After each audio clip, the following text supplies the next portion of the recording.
Bonjour, mon nom c'est Houssine. Ça fait plus de 10 ans que je suis enseignant, dont 7 ans en cybersécurité et dans 3 ans à Tribas. Je suis informaticien de profession, j'ai passé environ 20 ans, plus de 20 ans en fait en informatique. Et ces dernières années, j'ai commencé à enseigner au niveau de corporate, au niveau des entreprises d'une manière professionnelle. Et je suis devenu consultant en cybersécurité. Je conseillais des entreprises et des départements de gouvernement sur les pratiques, de bonnes pratiques en termes de cybersécurité. En informatique générale, il y a la technologie qui évolue assez rapidement. Il évolue chaque 6 mois, il y a de nouvelles versions, Mais il y a quelque chose de particulier par rapport à la cybersécurité. La cybersécurité, ça stimule les pratiques d'un nouveau genre. Donc, on suit la sécurité à travers toutes les versions, mais les pratiques, elles s'améliorent au fur et à mesure. La cybersécurité, par définition, c'est qu'on protège l'information d'un accès non autorisé. Donc ça, c'est une définition simple. Mais comment on la protège? Par l'application des procédures, des mesures, des contre-mesures et des outils. En termes d'outils, on parle de l'aspect technique. En termes de mesures, il peut y avoir des mesures administratives, on parle des procédures et des processus. Et les pratiques, c'est la sensibilisation vis-à-vis des utilisateurs et des utilisateurs finaux. Donc, l'information, elle devient de plus en plus vitale et elle a beaucoup plus de poids, elle a beaucoup plus de valeur que les assets qu'on dit physiques ou bien fiduciaires.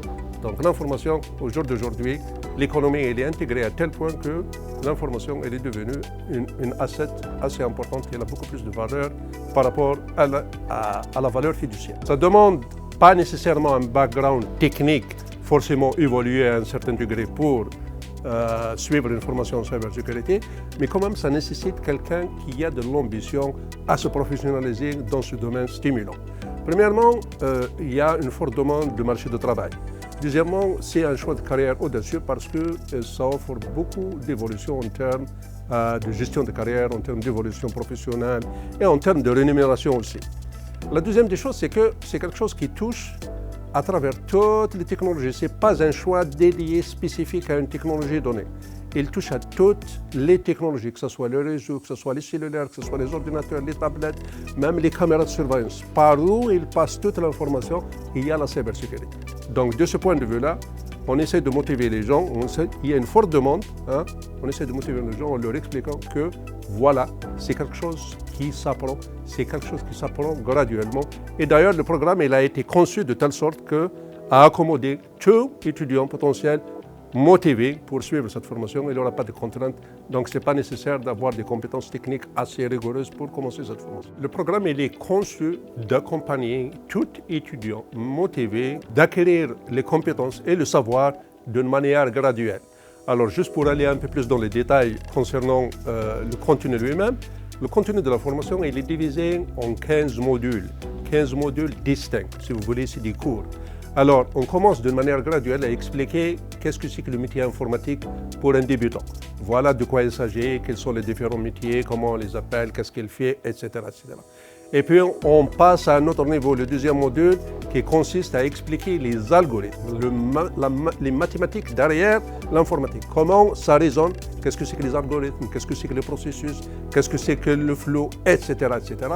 Et puis, on passe à la partie, la documentation technique. La documentation technique, c'est un élément très important, que ce soit la cybersécurité, que ce soit autre. Au jour d'aujourd'hui, on est amené à produire des documents de qualité, à communiquer des documents de qualité, à écrire des emails, à faire des documents de tout genre, quel que soit le poste qu'on occupe. Donc, comme vous voyez bien, le programme il est conçu d'accompagner graduellement n'importe quel étudiant assez motivé d'intégrer le programme de cybersécurité. Et puis, au module 4 et 5, là, on passe aux choses sérieuses, c'est-à-dire on rentre dans le vif du sujet, on parle réseau, on parle des aspects techniques, on rentre dans la cybersécurité de manière. Et au fur et à mesure qu'on avance, l'étudiant devient d'une manière autonome, opérationnelle vers la fin de la formation et il va acquérir ses compétences, utiliser tous ses outils. Donc voilà comment faciliter à intégrer un étudiant dans le programme de cybersécurité.